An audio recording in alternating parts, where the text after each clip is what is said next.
அனைவருக்கும் வணக்கம்.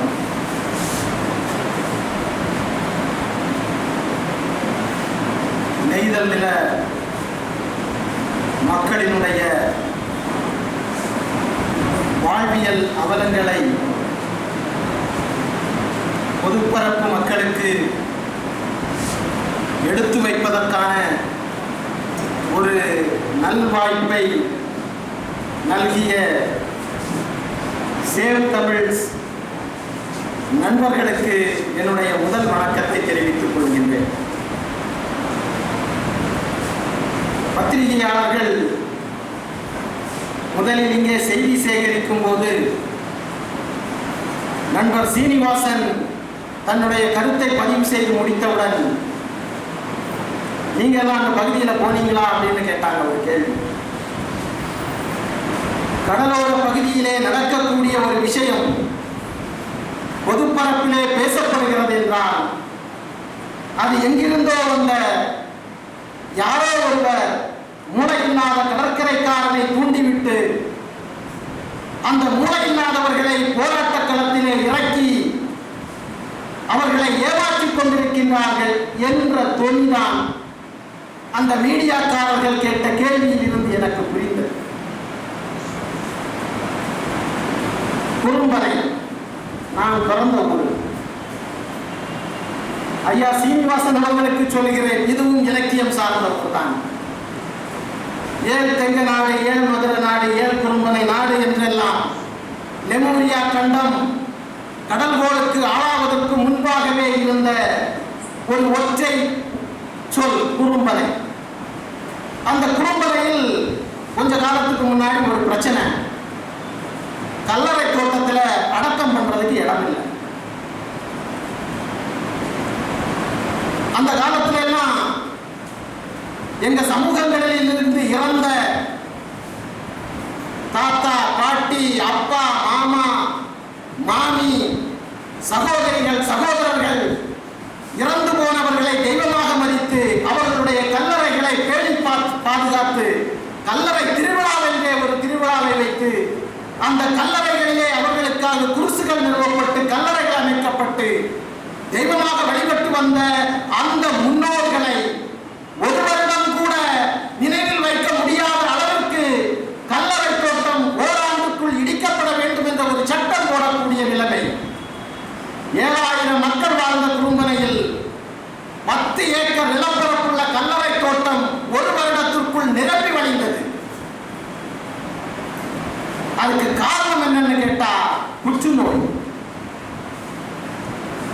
கடலோர பகுதிகளிலே இன்று இறக்கின்ற சதவீதத்தை அடிப்படையில் வைத்து பார்த்தால் 60-70% பேர் புற்றுநோயால் சாகிறார்கள்.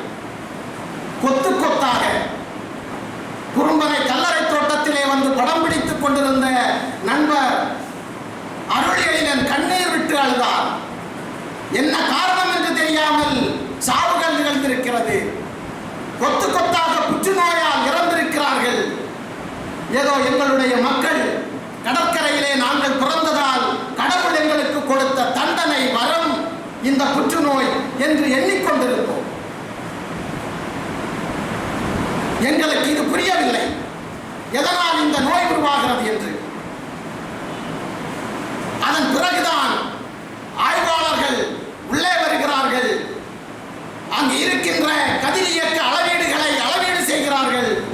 ஆல்பாவும் பீட்டாவும் காமாவும் மற்ற பகுதிகளில் இருப்பதை விட 4 மடங்கில் இருந்து 40 மடங்கு வரை அதிகமாக கடலோர பகுதிகளிலே இருக்கிறது.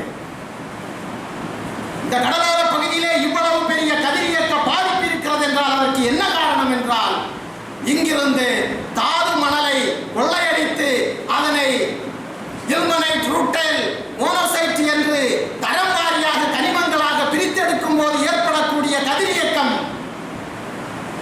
மனிதனுடைய உடம்பிலே அவர்களுடைய செல்களை அழித்து புற்றுநோயாக மாறியிருக்கிறது. அதனால் தான் இத்தனை சாவுகள். அதுக்கு பிறகு என்ன?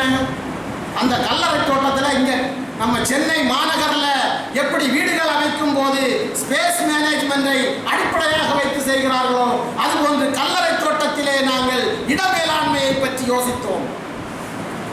2 வருடம் 3 வருடம் ஒரு கல்லறை அப்படியே இருக்க வேண்டும் என்றால் என்ன செய்வது என்று யோசித்தோம். இப்படி கடலோர பகுதிகளிலே இருக்கக்கூடிய ஒவ்வொரு இடத்திலும் கல்லறைகளினுடைய லட்சணம், இறப்புகளினுடைய விகிதம் அதிகம். இந்த கேள்விகள் கேட்கப்பட வேண்டும். எங்கள் சகோதரிகளுக்கு கற்பப்பை இல்லை. எங்களுடைய பகுதியிலே மூளை வளர்ச்சி குன்றி பிறக்கின்ற குழந்தைகள் அதிகம். எனக்கு அம்மாவுக்கு 7 பிள்ளைகள், நல்லா பெத்தெடுத்தாங்க, நல்லா வளர்த்தாங்க. எனக்கு மாமியாருக்கு 12 பிள்ளைங்க, நல்லா பெத்தெடுத்தாங்க, நல்லா வளர்த்தாங்க. என்னுடைய மனைவிக்கு ஒரு குழந்தைக்கு மேல் பெற்றெடுக்க முடியவில்லை. ஒரு செம்பு தண்ணியை தூக்குனா அபாஷன். அன்னைக்கு மாவடிச்சு அம்மியில அரைச்சு குனிஞ்சு வீடை பெருக்கி துணி துவைத்து எல்லா வேலைகளையும் பிரசவ நேரத்திலே பார்த்த பெண்கள் இன்று கன்சீவாய் 1 மாசத்துக்குள்ளால அவங்க பெட் ரெஸ்ட் எடுக்க வேண்டிய நிலைமை. கதிரியக்கத்தினுடைய பாதிப்புகள். கடலோர பகுதிகளிலே குடிப்பதற்கு தண்ணீர் இல்லை. நண்பர் அழகாக சொன்னார்கள், மணல் மேடுகள், மணல் குன்றுகள். அந்த மணல் மேடுகள் இருக்கும் இடத்திற்கு அடுத்து தொட்டடுத்த இடத்தில் நல்ல தேனாய் இருக்கின்ற தண்ணி இருந்தது. இன்று முழுக்க முழுக்க மணல் மேடுகள், மணல் குன்றுகள் அழிக்கப்பட்டு விட்டது. ஆரம்பத்திலே ஒரு படம் காட்டினார்கள். விவி மினரல்ஸ் அவர்கள் தயாரித்த ஒரு படம். அதிலே நாங்கள் மணல் எடுப்பதற்கும் இந்த கடற்கரைகளிலே நீராதாரம் குறைவதற்கும் காரணம் இல்லை அப்படின்னாங்க. எங்களுக்கு அந்த கடலோர பகுதியை தொட்டு இருந்த மணல் குன்றுகள், அதனை தொட்டு இருந்த ஏவிஎம் சேனல் என்று சொல்லக்கூடிய அனந்த விக்டோரியா மகாராணி கால்வாய், அதனை தொட்டு இருந்த கடற்கரை நிலங்கள் அனைத்தும் நல்ல தண்ணீரின் விளைநிலமாக இருந்தது. இன்று கடற்கரைகளில் குடிப்பதற்கு தண்ணீர் இல்லை. வடக்கே இருக்கின்ற அண்மை சமூகத்து மக்களினுடைய பகுதியிலே நல்ல நீராதாரம் இருக்கிறது என்றால் எங்கள் ஊர்களில் இருந்து மக்களினுடைய தலைக்கு வரியாக போட்டு பணம் வசூல் பண்ணி அந்த பணத்தை கொண்டு நீராதாரம் இருக்கக்கூடிய அண்மை சமூகத்து மக்களினுடைய நிலத்தை நாங்கள் விலைக்கு வாங்கி அங்கிருந்து ஆழ்துளை கிணறு அமைத்து அந்த தண்ணீரை கடற்கரைக்கு கொண்டு வர வேண்டும் என்றால் அண்மை சமூகத்து மக்கள் கடற்புறத்துக்காரனுக்கு தண்ணி கொடுக்க மாட்டோம் இருக்கிறான். நாங்கள் இன்னும் கடல் தண்ணீரை குடித்து வாழ வேண்டிய சூழ்நிலையில் அவலத்தில். காரணம், எங்களுடைய மணல் மேடுகள், மணல் குன்றுகள் அழிக்கப்பட்டு விட்டன. இது கடலோர மக்களினுடைய பிரச்சனையாக மட்டும் பார்க்க முடியாது. கடந்த ஆண்டு 12 கிலோமீட்டர் வடக்கே கடல் தண்ணீர் உள்ளேறியது. 12 கிலோமீட்டர் தூரம் வரைக்கும் உள்ள விவசாய நிலங்களினுடைய நிலத்தடி நீர் உப்பாக மாறியது. கடற்கரை மணலையும் மணல் குன்றுகளையும் மணல் மேடுகளையும் அழித்ததனால் விவசாய நிலங்கள் பாழானது. தாமிரபரணி ஆற்றின் வழியாக கடல் நீர் உட்புகுந்து 12 கிலோமீட்டர் தூரம் வரை விவசாய நிலங்களை அழித்தது. ஆனால் இது கடலோர மக்களின் பிரச்சனை என்று ஒதுக்கிவிட்டு அவர்கள் வேறு ஏதோ சிந்திக்க தொடங்கினார்கள். கடலுக்கும் கடற்கரை சாலைக்கும் இடைப்பட்ட 200 மீட்டர் தான் எங்களுடைய வாழ்வாதாரம். அதுக்கு மேல இடம் இல்லை. அதுக்கு மேல பட்டா நிலங்கள், அண்மை சமூகத்து மக்களினுடைய பட்டா நிலங்கள். சுனாமி வந்த நேரம் கூட கடற்கரை சாலைக்கு அந்த பக்கம் நிலம் வாங்கி வீடு வைக்க முடியவில்லை. சுனில் பாலிவால் கலெக்டராக இருக்கும் போது இடிந்த வீடுகளையே திரும்பவும் கட்டி கொடுப்பதற்கான, அதே இடத்தில் கட்டி கொடுப்பதற்கான ஏற்பாடுகளை செய்தார்கள். சுனாமியினால் மீனவர்கள் பாதிக்கப்படக்கூடாது, சிஆர்செட் என்ற காரணத்தை காட்டி 500 மீட்டருக்கு அந்த பக்கமாக போர்கள் என்று பெரிய மீனவர்கள் மேல், கடலோர மக்கள் மேல் கரிசனை காட்டிய அதிகாரிகள் எல்லாம் வடக்கே இடம் வாங்க முடியாமல் இருந்த இடத்திலே வீடு கட்டக்கூடிய நிலையை உருவாக்கினார். கடல் வரும் என்பதும் புயல் வரும் என்பதும் அறிந்திடும் மீனவர் ஜாதி. ஆனால் சுனாமி பெயரில் சாவு வரும் என்ற செய்தி அறியவில்லை. சுனாமி எங்கெல்லாம் வந்தது? நண்பர் பேசினார். மணவாளக்குறிச்சி மணலாலைக்கு பக்கத்தில் இருக்கக்கூடிய கடியப்பட்டணத்தில் சாவு அதிகம். கன்னியாகுமரி மாவட்டத்திலே அதிகமான சாவு நிகழ்ந்த இடம் கொட்டில்பாடு. என்னுடைய தம்பி வந்திருக்கிறார் கொட்டில்பாடு ஊரில் இருந்து. அங்கு இந்திய அரிய மணலாலை காலம் காலமாக மணல் அள்ளிக் கொண்டிருக்கிறது. குறும்பனை, மிடாலம், மேல்மிடாலம், இந்த பக்கம் கடியப்பட்டணம், சின்ன விளை, பெரிய விளை, புதூர், கொட்டில்பாடு, குளச்சல், இந்த பகுதிகள் எல்லாம் சுனாமியால் அடித்து நொறுக்கப்பட்டது. கிட்டத்தட்ட 900 பேர் சுனாமியால் இறந்தார்கள். கடலோர சமூகத்து மக்கள் கடலையும், காற்றையும், புயலையும், அலையையும், சூறாவளியையும், பெரும் கொந்தளிப்பையும் எதிர்த்து நின்று விளையாடிய மீனவர்கள் சுனாமியால் அழிக்கப்பட்டார்கள். காரணம், இங்கிருந்த மணல் மேடுகள், மணல் குன்றுகள் அழிக்கப்பட்டது. எங்கெல்லாம் மணல் மேடுகள், மணல் குன்றுகள் இருந்ததோ, ராஜாக்கமங்கலம் துறை, பெரியகாடு, பொழிக்கரை, கேசவமுத்தந்துறை, புத்தந்துறை, இந்த பகுதிகளில் எல்லாம் இன்னமும் மிச்சம் சொச்சமாக மணல் குன்றுகள், மணல் மேடுகள் இருக்கின்றன. அந்த பகுதிகள் சுனாமியில் இருந்து தப்பியது. எங்கெல்லாம் மணல் எடுக்கப்படுகிறதோ, அந்த மணல் எடுப்பதனால் எந்த பகுதியெல்லாம் அரிக்கப்படுகிறதோ அந்த பகுதியெல்லாம் சுனாமியால் பாதிக்கப்பட்டது. எனக்கு விவரம் தெரிந்து 30 ஆண்டுகளுக்குள் 200 மீட்டருக்கு மேல் கடல் உள்வாங்கி இருக்கிறது. கடல் நிலத்தை உலுக்கி இருக்கிறது. இன்று கடற்கரைகள் மிகச் சுருங்கிவிட்டது. காரணம் என்ன? குளோபல் வார்மிங் என்று ஒரு காரணத்தை சொல்கிறார்கள். இல்லைங்க, எனக்கு கண்ணு முன்னால தெரியுது. லட்சக்கணக்கான, கோடிக்கணக்கான டன் மணலை அள்ளிக் கொண்டிருக்கிறார்கள், கொள்ளையடித்துக் கொண்டிருக்கிறார்கள். கேட்பதற்கு நாதி இல்லை.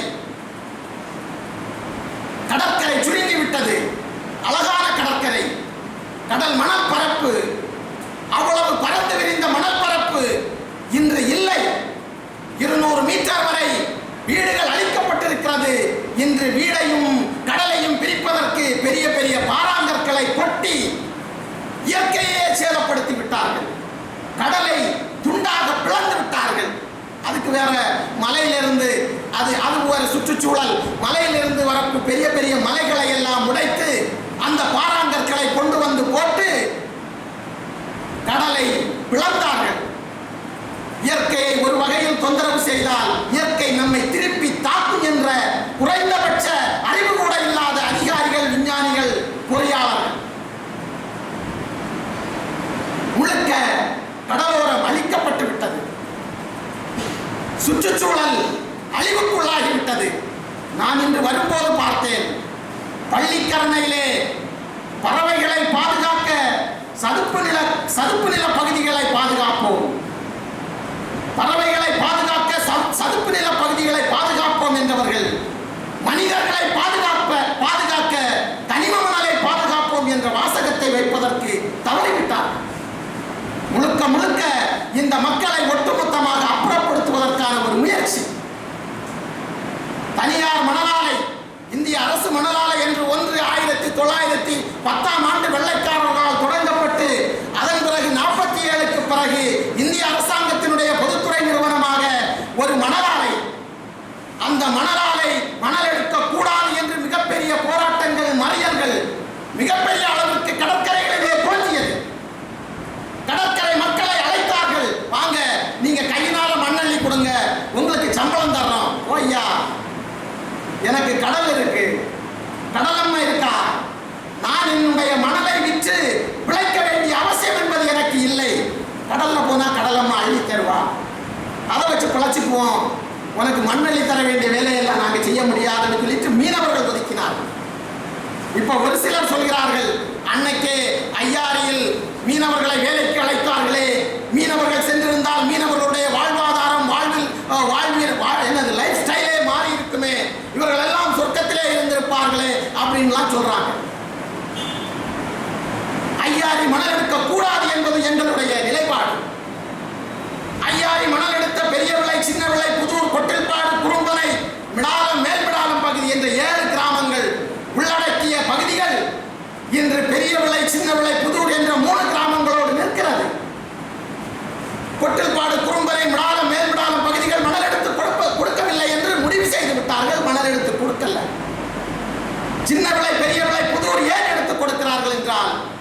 நீ எடுக்கலைன்னாலும் நிலத்துக்குள்ளால பெரிய போரை போட்டு அங்கிருந்து மணலை பம்ப் பண்ணி வெளியில எடுத்து நாங்க மணல் எடுத்துருவோம் அப்படின்னு மிரட்டிய அந்த மக்களை மணல் எடுக்க வைத்திருக்கிறார். அங்கும் கொத்து கொத்தாக புற்றுநோய் சாவுகள். 2006 அதற்கு முன் 1990 இருந்தே தனியார் மணல் ஆலைக்காரர்கள் கடலோர பகுதிகளில் நிலங்களை வாங்கினார்கள். 1000 ரூபாய் விலை வாங்கக்கூடிய நிலத்தை 5000 ரூபாய் கொடுத்தோன்ன மக்கள் தங்களுடைய நிலத்தை கொடுத்தார்கள். ஒரு ஊருக்கும் இன்னொரு ஊருக்குமான இடைப்பாடு கடற்கரை புறம்போக்கு நிலங்கள். அந்த நிலங்களையே அங்கு இருக்கக்கூடிய வருவாய் அதிகாரிகளை கொண்டு பட்டா நிலங்களாக்கி அதையும் கபலீகரம் செய்தார்கள் தனியார் மணல் ஆலைக்காரர்கள். எங்களுடைய நிலங்களை விற்கக்கூடாது என்று நாங்கள் முடிவு செய்தோம். விற்காமல் விட்டதன் விளைவாக யாரோ எவரோடமிருந்து அவர்களுடைய பத்திரங்களை பெற்றுக்கொண்டு சர்வே நம்பரை பார்த்து நிலங்களுக்கு விலை கொடுத்து வாங்கி இருக்கிறார்கள். கன்னியாகுமரி மாவட்டத்தில் பார்த்தீர்கள் என்றால் கிட்டத்தட்ட 40% நிலங்கள் கடலுக்குள் இருக்கிறது. இவர்கள் சொல்லக்கூடிய சர்வே நம்பர் நிலங்கள் கரையில் இல்லை. கடலுக்கு நிலத்துக்கு சொந்தக்காரன் பல பேர் உண்டு. கடலுக்கு சொந்தம் பேச உலகத்தில் யாருன்னு ஒரு பாடல், சினிமா பாடல். ஆனால் எங்களுடைய கடலையே பட்டா போட்டு ஒரு சமத்துவத்தின் சின்னமான கடலை பட்டா போட்டு வைத்திருக்கின்ற கொடுமை நிகழ்ந்திருக்கிறது. 2006 இதே விவி மினரல்ஸ் என்ற மணல் ஆலை மிடாலம், மேல்மிடாலம், குறும்பனை பகுதிகளிலே மணல் எடுப்பதற்காக வந்தார்கள். ஒரு பிடி மண்ணை கூட உங்களுக்கு தரமாட்டோம் என்று விரட்டி அடித்தார்கள். ஊர்ல வந்து பேசினாங்க, உங்க பள்ளிக்கூடத்தை எல்லாம் நாங்கள் புதிய புதிய பில்டிங்கா கட்டி தர்றோம், பெஞ்சு டெஸ்க் எல்லாம் போட்டு தர்றோம், பிள்ளைங்களுக்கு யூனிஃபார்ம் எடுத்து தர்றோம், புக்ஸ் எல்லாம் வாங்கி தர்றோம், ரோடு போட்டு தர்றோம், லைட் போட்டு தர்றோம், உங்களுக்கு என்ன வேணுமோ அதை செய்யறோம், நீங்க எங்களை மண் எடுக்க விடுங்க அப்படின்னா. நீ என்னதான் பாலும் தேனும் ஓட வைத்தாலும் கடலோர பகுதியில் இருந்து எங்களுடைய வாழ்வாதாரத்திற்கான ஒரு பிடி மண்ணை கூட கொண்டு போவதற்கு அனுமதிக்க மாட்டோம் என்று தடுத்தார்கள். பல ஊர்களில் திருநெல்வேலி, தூத்துக்குடி மாவட்டத்திலே நடந்தது போன்று ஊருக்குள்ளாலே கோஷ்டிகள் உருவாக்கப்பட்டது. இன்றைக்கும் 10,000 15,000 சம்பளம் கொடுத்து ஒரு வேலை இல்லை. ஒரு வேலை இல்லாம ஊர்ல தலைதட்டுன்னு சொல்லக்கூடிய ஒரு சில ஆட்களை குறிச்சு 10,000 15,000 சம்பளம் சும்மா மாசந்தோறும் சம்பளம் கொடுத்து உட்கார வச்சிருக்கான். விவி மினரல்ஸ் மணல் எடுப்பதற்கான ஏற்பாடுகளை செய்வதற்கான வெள்ளோட்டம் பார்ப்பதற்காக ஆட்களுக்கு சம்பளம் கொடுத்து உட்கார வைத்திருக்கிறார். சம்பளம் வாங்கியவர்கள் எவ்வளவோ முயற்சி செய்து பார்த்தார்கள். ஊருக்குள்ளால் கலவரத்தை உருவாக்கினார்கள். 2 குரூப்பா பிரிச்சாங்க. 2 குரூப்புக்கும் பணம் கொடுத்தான். அப்படி இருந்த பிறகும் அந்த பகுதி மக்கள் மணல் எடுப்பதற்கு சம்மதிக்கவில்லை. திடீர்னு இவர்களுக்கு கொடைவள்ளலாக உருமாறுவார்கள். ஏதாவது ஏழை பெண்ணுக்கு திருமணம் என்றால் 25,000 50,000 டொனேஷன். ஊர் திருவிழா என்றால் இவர்களுடைய ஆர்ச் பெரிய அளவில் இருக்கும், போஸ்டர் அடிக்கிறது. இப்படிப்பட்ட பல்வேறு காரியங்களை செய்து அந்த ஊர்களை வளைத்து கூட பார்த்தார்கள். ஒன்றும் முடியாமல் போகவே 2006 வெளி சமூகத்தில் இருந்து சில குண்டர்களை அவர்களுடைய டெம்போக்களிலும் லாரிகளிலும் வேன்களிலும் அழைத்து வந்து கடற்கரையிலே மணல் எடுப்பதற்கு இறங்கினார்கள். மிகப்பெரிய அதிகார மையம், மிகப்பெரிய பணபலம், பெரிய பெரிய அதிகாரிகள், வில்லேஜ் ஆபீசரில் இருந்து கடை மேலே இருக்கக்கூடிய மாவட்டத்தின் உயர் அதிகாரியான கலெக்டர் வரை கையிலே வைத்திருந்த அவர்களால் அந்த கடற்கரையிலே மணல் எடுக்க முடியவில்லை. அவர்களுடைய அத்தனை வாகனங்களையும் சிறைபிடித்து அடித்து உடைத்து தீயிட்டு கொளுத்தி மணல் எடுப்பதற்காக குட்டையும் மண்வெட்டியும் கொண்டு வந்த குண்டர்களை எல்லாம் அடித்து விரட்டி அடித்தார்கள். திருநெல்வேலி, தூத்துக்குடி மாவட்டங்களில் இப்படி ஒரு சம்பவங்கள் நடந்திருந்தால் என்ன நடக்கும் என்பதை பெருமணல் விஷயத்தில் பிரபாகர் சொன்னார். ஆனால் இவ்வளவு அதிகாரம் வைத்திருந்த ஒரு நபர் மிகப்பெரிய தோல்வியை சந்தித்தது கன்னியாகுமரி மாவட்டத்தின் கடற்கரைகளில். இவ்வளவு செய்த பிறகும் அவரால் ஒருபடி மண்ணை கூட எடுக்க முடியவில்லை. கடைசியில் வழக்கு, அங்கிருந்த பாதிரியார்கள் விவி மினரல்ஸின் தோப்புகளில் சென்று இளநீ திருடிட்டாங்க, தேங்காய் திருடிட்டாங்க அப்படின்னு வழக்கு. உடனே எஃப்ஐஆர் ஐஆர்எல் என்று சொல்லக்கூடிய இந்திய அரசு நிறுவனத்தினுடைய பொது மேலாளரும் மைன்ஸ் மேலாளரும் விவி மினரல்ஸினுடைய தோப்பில் போய் தேங்காய் திருடினார்கள் என்று வழக்கு. மீனவர்கள் வழக்கை சந்தித்தார்கள்.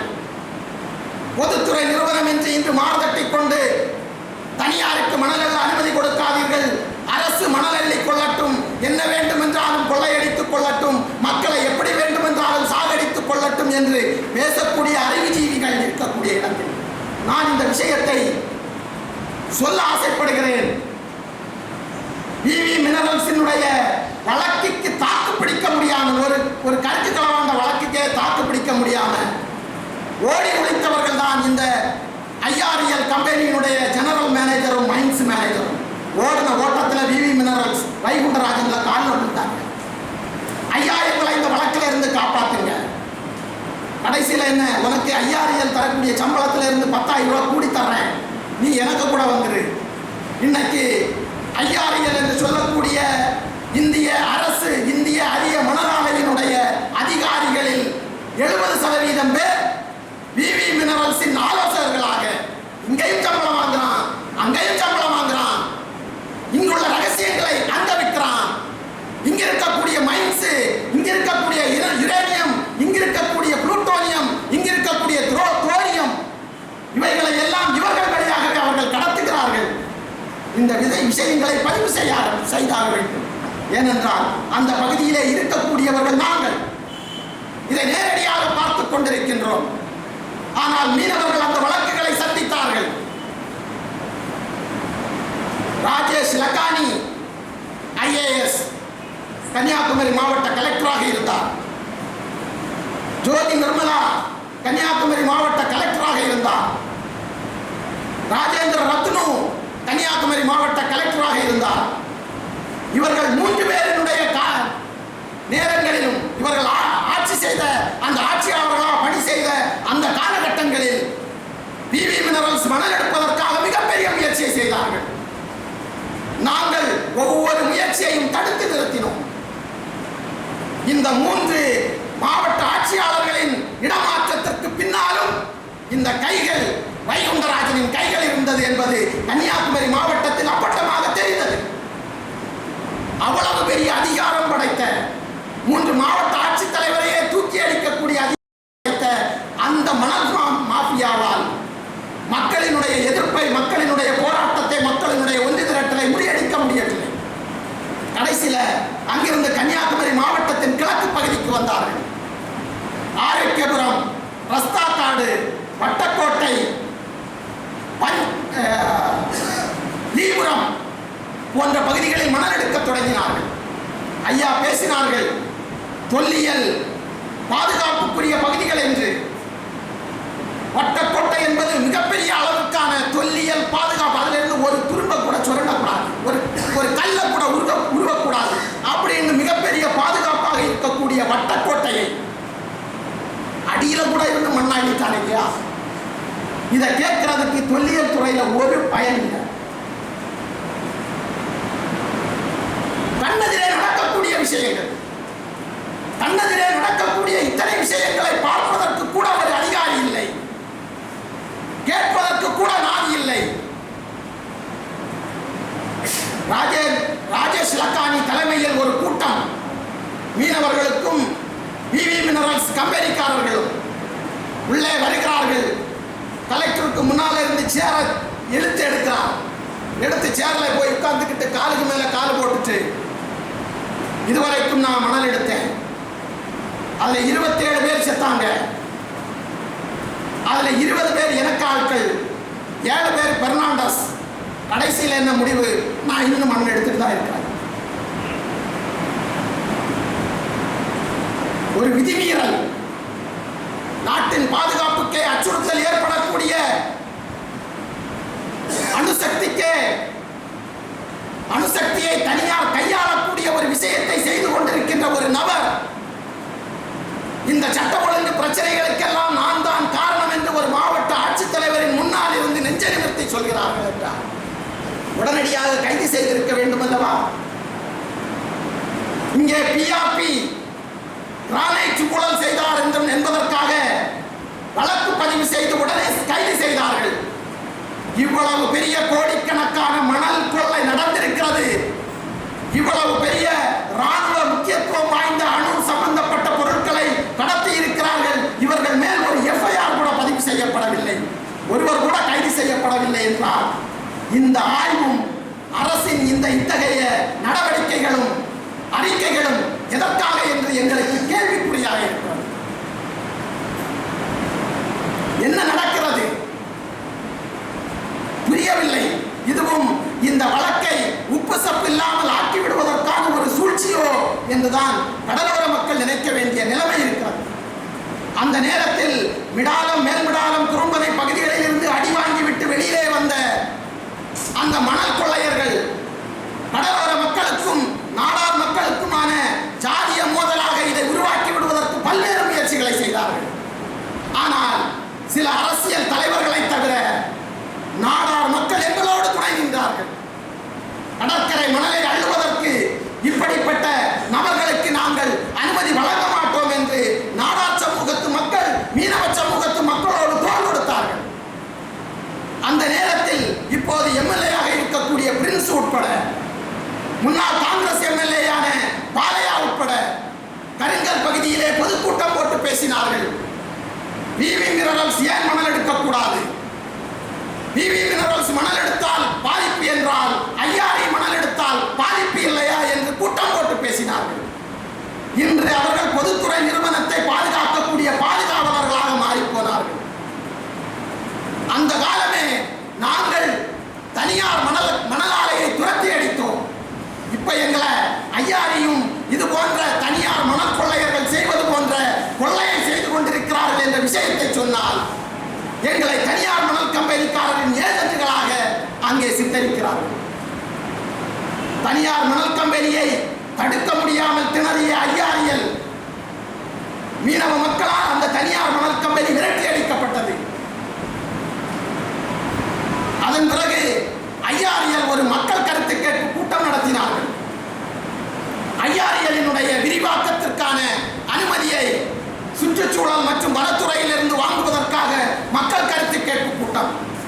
ஒரு தனியார் மணல் ஆலை கம்பெனிக்காரன் என்ன செய்வானோ அதைவிட மோசமாக ஆளுக்கு 1000 ரூபாய் ஒரு கோட்டை ஒரு பிரியாணி பொட்டலம் கொடுத்து குண்டர்களை அழைத்து வந்து இந்த ஐஆர்எல் கம்பெனி இருப்பதால் தான் நாங்கள் இந்த சட்டை போடுகிறோம், எங்க அப்பா கோவணம் கட்டினார், நான் இன்னைக்கு கருப்பு கோட்டு போடுறேன்னா இது ஐஆர்எல் தந்த வரம், நாங்க குடிசை வீட்டில் இருந்தோம் இன்னைக்கு மாடி வீட்டில் இருக்கிறோம்னா இது அதுக்கு காரணம் இந்த ஐஆர்ஐ தந்த கொடை என்றெல்லாம் பேசினார்கள்.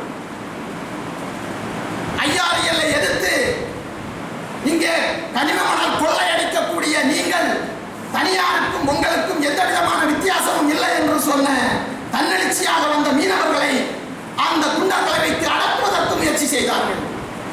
பொதுத்துறை நிறுவனம் என்றால் நீங்கள் எங்கள் மேல் என்ன வேண்டுமானாலும் செய்யலாமா? எங்கள் மரணத்தின் மேல், எங்கள் பிணத்தின் மேல் உங்கள் லாபமும் உங்கள் கோடி பணமும் புரள வேண்டும் என்றால் எத்தனை காலத்திற்கு நாங்கள் சாவது? அணுகுலை விஷயத்தில் கூட இதுதான் நடக்கிறது. என்னுடைய பிணத்தில் மேல் நின்று கொண்டு வளர்ச்சியை பார்க்கிறீர்கள். யாருடைய வளர்ச்சி? ஒரு கட்டத்தில் தாதா என்று வர்ணித்தவர்கள் உண்டு. அதன் பிறகு பல கோடிகள் கைமாறியது. தாதா என்று வர்ணிக்கப்பட்டவர் மிகச்சிறந்த தொழிலதிபரானார். 11 ஆண்டுகளாக மிகச்சிறந்த ஏற்றுமதியாளர் என்று நம்முடைய நிதியமைச்சர் ப. சிதம்பரம் விருது வழங்கிக் கொண்டிருக்கின்றார் தூத்துக்குடி துறைமுகத்தில் இருந்து. அப்படி என்றால் யுரேனியத்தை கடத்திய அணு ஆயுதத்திற்காக பயன்படுத்தக்கூடிய உபபொருளை அரசுக்கு கணக்கு காட்டாமல் கடத்திய தேச துரோகி உங்களுக்கு சிறந்த ஏற்றுமதியாளர் ஆகிவிட்டார் என்றால் அதற்கு விருது கொடுத்த நீங்களும் தானே குற்றவாளி. நீங்களாம் எப்படி அவங்க மேல நடவடிக்கை எடுப்பீங்க?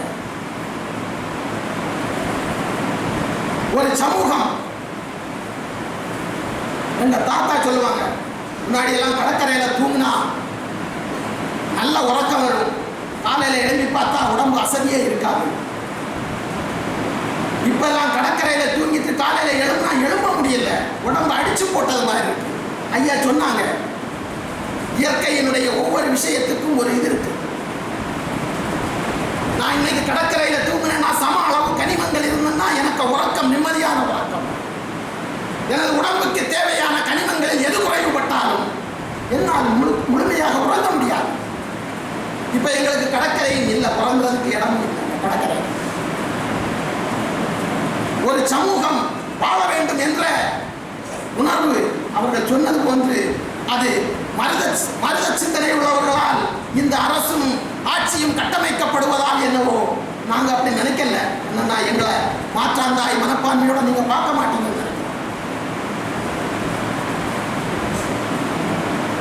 இத்தனையும் சொல்லக்கூடிய அரசுக்கு வர வேண்டிய வருவாய் இழப்பு ஏற்பட்டது என்று சொல்லக்கூடிய அரசு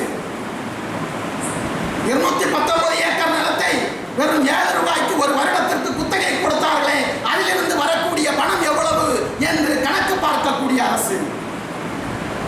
இத்தனை ஆயிரம், இத்தனை லட்சம் டன் யுரேனியத்தை, இல்மனேட்டை, ரூட்டைலை, புளூட்டோனியத்தை, சிர்கானை, சிலிமனேட்டை கடத்தியதால் எத்தனை ஆயிரம் கோடி, கணக்கு காட்டாமல் கடத்தியதால் எத்தனை ஆயிரம் கோடி அரசுக்கு வரக்கூடிய வருவாய் இழப்பு என்று பார்க்கக்கூடிய அரசு.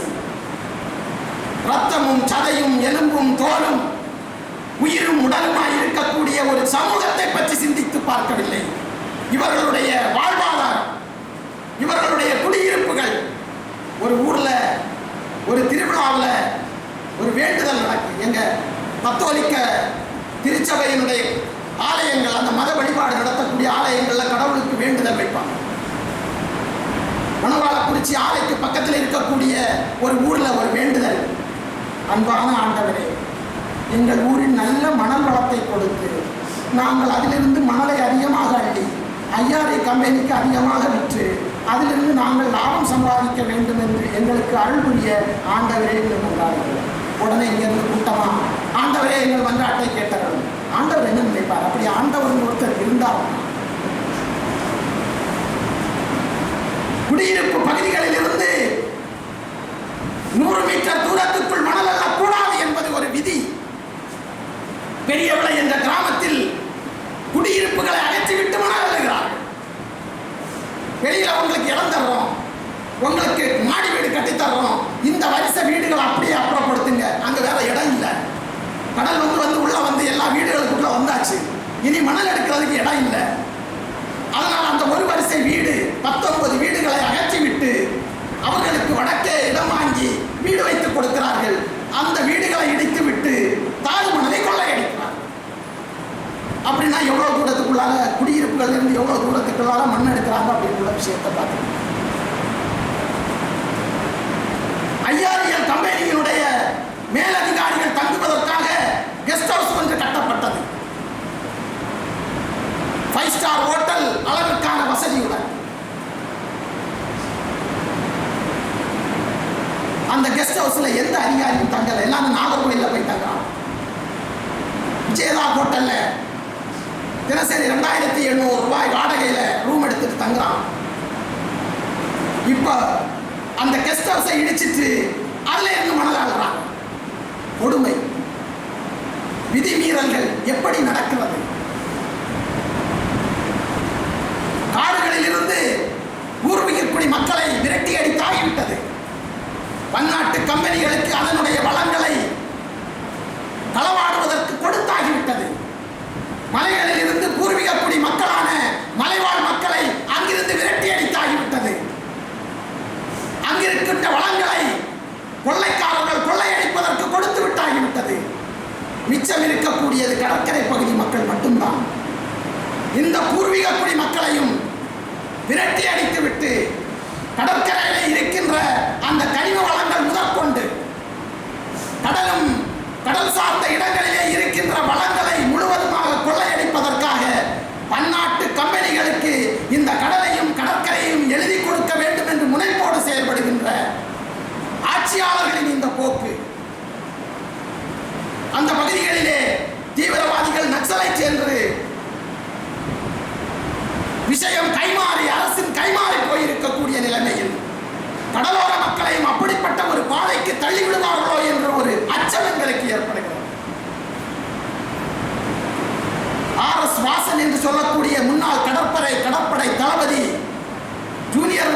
பேசுகிறார்.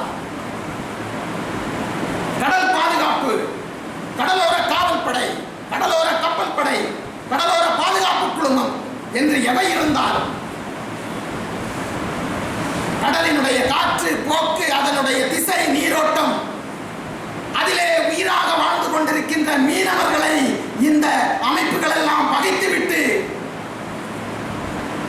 கடலோர எல்லை பாதுகாப்பு என்ற விஷயத்தில் வெற்றி பெற முடியும் என்று கனவு காணாதீர்கள். அவர்களோடு நல்லுறவு கொண்டு அவர்களை இந்த விஷயத்திற்கு பயன்படுத்துங்கள். பம்பாயிலே பாகிஸ்தான் தீவிரவாதிகள் ஊடுருவிய போது அங்கிருந்த மீனவர்கள் தடுத்தார்கள். அரசினுடைய உளவுத்துறைக்கு தகவல் கொடுத்தார்கள். கண்டுகொள்ளவே இல்லை. அவர்கள் மீனவர்களை சுட்டுக் கொன்றுவிட்டு அவர்கள் படகிலே ஏறி வந்து மும்பையிலே இறங்கினார்கள். அவர்கள் மும்பையிலே இறங்கிய இடம் 15 ஆண்டுகளுக்கு முன் மீனவர்களை அப்புறப்படுத்திவிட்டு ஒரு கம்பெனி நிறுவுவதற்காக மீனவ குடியிருப்புகளை எல்லாம் அப்புறப்படுத்திவிட்ட ஒரு கட்டாந்தரை. மீனவர்களுடைய பகுதியிலே ஒரு தீவிரவாதியோ, மீனவர்களுடைய பகுதியிலே ஒரு அந்நிய சக்தியில் உள்ளவரோ ஊடுருவ முடியுமா?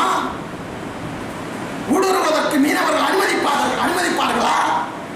தூத்துக்குடியிலே இப்போது ஒரு கப்பலை பிடித்ததாக ஆயுதம், மிக பயங்கரமான ஆயுதங்களை வைத்துக் கொண்டு அந்த கடல் பகுதியை சுற்றிக் கொண்டிருந்த கப்பலை பிடித்ததாக கூறுகிறார்களே, எந்த உளவுத்துறை பிடித்தது? எந்த கடலோர காவல் படை பிடித்தது? எந்த கப்பல் படை பிடித்தது? மீனவர்கள் தகவல் சொன்னார்கள்.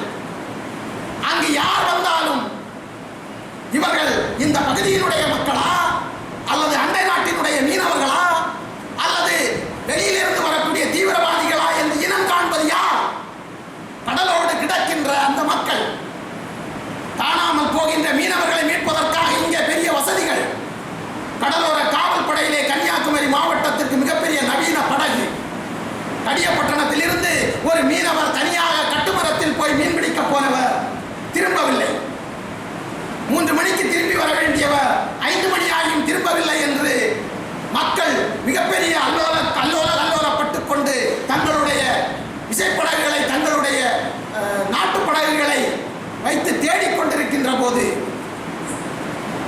மறுநாள் கடலோர காவல் படை தன்னுடைய மீட்பு பணியை தொடர வேண்டும் என்று சொன்னபோது 3 மணிக்கு படகை எடுத்து சென்றவர்கள் 3:45 மணிக்கு திரும்பி வரலாம். என்னப்பா என்னாச்சுன்னு கேட்டா, இந்த காத்துல, இந்த கடல்ல, இந்த புயல்ல நாம் எங்களால போக முடியாது. என்ன உணர்வு? கடலோர பகுதி மக்கள் மேல் நீங்கள் வைத்திருக்கின்ற அக்கறை என்ன? இந்த போராட்டம் என்பது நாங்கள் தனியார் மணல் கம்பெனியை குறிவைத்து தனியார் மணல் கம்பெனி அழித்து விட்டால் போதும் என்று நினைப்பதோடு நிறுத்திவிடவில்லை. அரசு நிறுவனமான IRL என்ற கம்பெனி 1.5 மீட்டருக்கு மணல் எடுக்க வேண்டும் என்று நானும் அருளெழிலன் என்னோடு வந்திருந்தார்.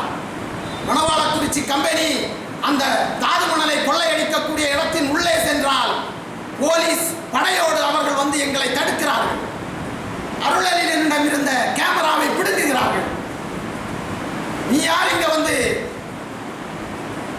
போட்டோ எடுப்பதற்கு? தனியார் மணல் கம்பெனி கேட்டை கூட்டினார்கள். அரசு மணல் கம்பெனி கடற்கரைகளே இறங்க விடல.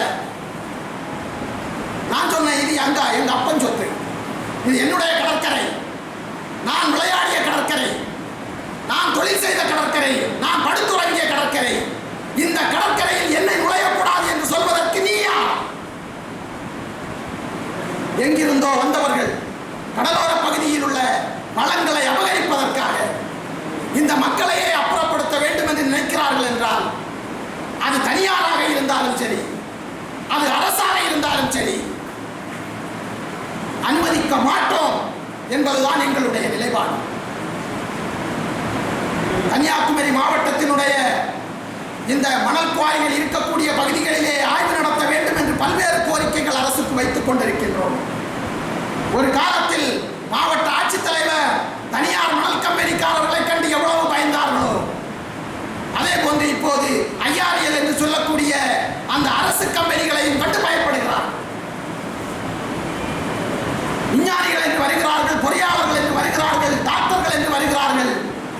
இந்த ஐஆர்எல் கம்பெனியால் ஒரு ஆபத்தும் இல்லை, ஒரு பாதிப்பும் இல்லை என்று சொல்கிறார்கள். ஸ்டேஜில் இருந்து கீழே இறங்கின உடனே அவங்கள தனியாக அழைச்சிட்டு போய் ஆளுக்கு 1000 ரூபாய் கொடுத்து அனுப்புறாங்க. நாங்கள் கையோட பிடிச்சோம். இந்த பணம் எதுக்கு வாங்கினீங்க? அது எங்களுக்கு சாப்பிட்றதுக்கு. அவன் சாப்பிட்றதுக்கு காசு கொடுத்தா நீ அவன் சொல்ல எதையும் நீ வாந்தி எடுப்பியா? அந்த விஞ்ஞானிகள், பொறியாளர்கள், பேராசிரியர்கள் என்று சொன்னவர்கள் எல்லாம் வெட்டி தலை குனிந்து ஓடினார்கள். இப்படி பணம் கொடுக்கிறார்கள் என்றால் முறைகேடு நடக்கிறது என்பது ஊர்ஜிதமாகிறது அல்லவா? நெய்யூரிலே ஒரு மருத்துவமனை, ஐஆர்எல் மணல் கம்பெனி வந்ததனால் தான் அந்த மருத்துவமனை, ஐஆர்எல் மணல் எடுக்கக்கூடிய பகுதிகளிலே புற்றுநோயால் பாதிக்கக்கூடிய மக்களுக்கு நெய்யூர் சிஎஸ்ஐ இன்டர்நேஷனல் கேன்சர் சென்டரிலே இலவச மருத்துவம். எங்க அப்பா குதிரைக்குள்ள இல்லை அப்படின்னு சொல்றது தானே இது. கதிர் இயக்கத்தை நாங்கள் வெளியிடுவதில்லை என்று ஐஆர்எல் கம்பெனியினுடைய அதிகாரிகள் வந்து மீனவர் குறைதீர்ப்பு கூட்டத்திலே சொல்கிறார்கள். நாங்கள் சொல்றோம் அப்படின்னா ஒவ்வொருத்தரும் சாப்பாடு கொண்டு வர டிஃபன் பாக்ஸில் கதிர் இயக்கத்தை கொண்டு நீங்க வீட்டுக்கு போறீங்களா? கதிர் இயக்கம் எங்களால் வெளியாவதில்லை என்கிறார்கள். விஞ்ஞானம் அது. நீங்கள் தாது மணலை எடுத்து அதை ஒவ்வொரு கனிமங்களாக பிரித்து எடுக்கும் போது அதிலிருந்து கதிர் இயக்கம் வெளியாகும் என்பது விஞ்ஞானம். எங்களிடமிருந்து கதிர் இயக்கம் வெளிவரல என்று சொன்னா நீங்க அப்ப தாது மணல் பிரிப்பு வேலையை செய்யலையா? இது போன்ற ஏமாற்று பேர் வழிகள் மக்களை திசை திருப்புவதற்காக ஏற்கனவே ஒரு டாக்குமெண்டரி பிலிம் போட்டாங்க. ஏதோ எங்களால் ஒன்றும் நடக்கல அப்படின்னு சொல்றது மாதிரி இல்லைங்க. மிகப்பெரிய பாதிப்புக்குள்ளாகி இருக்கக்கூடிய பகுதியிலிருந்து நான் ஒரு சாட்சியாக நின்று பேசுகிறேன். புரிந்து கொள்ள வேண்டும். பொது சமூகத்து மக்கள் இந்த விஷயங்களை புரிந்து கொள்ள வேண்டும். கூடங்குளம் அணுகுலை விஷயத்திலே இது மீனவர்களின் பிரச்சனை என்று ஒதுக்கப்பட்டது. அதுபோன்ற இந்த பிரச்சனையையும் ஒதுக்கிவிடக் கூடாது. இது ஒரு மக்கள் சமூகத்தினுடைய பிரச்சனை. ஒரு மக்கள் சமூகம் வாழ வேண்டுமா வாழ வேண்டாமா என்று கேள்வி கேட்கின்ற ஒரு பிரச்சனை. இந்த மக்கள் சமூகத்தின் மிக மிக மிக மிக மிக அரிதாக இருக்கக்கூடிய, விசேஷமாக இருக்கக்கூடிய பரம்பரை பூர்வீக குடி மக்களினுடைய வாழ்வாதாரத்தை மீட்டெடுக்க வேண்டிய நிலை இந்த மக்களையும் இந்த பூர்வீக மக்களையும் இழந்துவிட்டால் இந்த சமூகம் எந்த நிலைமைக்கு இருக்கும் என்று கற்பனை செய்து கூட பார்க்க முடியாது. இப்படிப்பட்ட மக்களை கைதூக்க வேண்டிய ஒரு பொறுப்பு, ஒரு கடமை. இப்படிப்பட்ட அராஜகங்களுக்கு, இப்படிப்பட்ட அநியாயங்களுக்கு அரசாங்கங்கள் மால்மாயங்கள் காட்டி அதை நீர்த்து போக செய்யாமல் உண்மையாக நடவடிக்கை எடுத்து, இப்ப இவங்க அள்ளி இருக்கக்கூடிய கனிம மணல்களை பார்த்தா இன்னும் ஒரு 10 வருஷத்துல கூட இதை சமன்படுத்த முடியாது. இன்னும் ஒரு 100 வருஷம் ஆனாலும் அந்த கனிமங்களை சமன்படுத்துவது பெரிய வேலை. எங்களை வாழ விடுங்கள், மக்கள் சமூகங்களை வாழ விடுங்கள். இந்த அரசுகளும் அதற்கான வேலைகளை மக்கள் நலம் சார்ந்து எடுக்க வேண்டும் என்று இந்த அவையிலே என்னுடைய கருத்தை பதிவு செய்து வாய்ப்பளித்தமைக்கு நன்றி கூறி அமைகிறேன். நன்றி.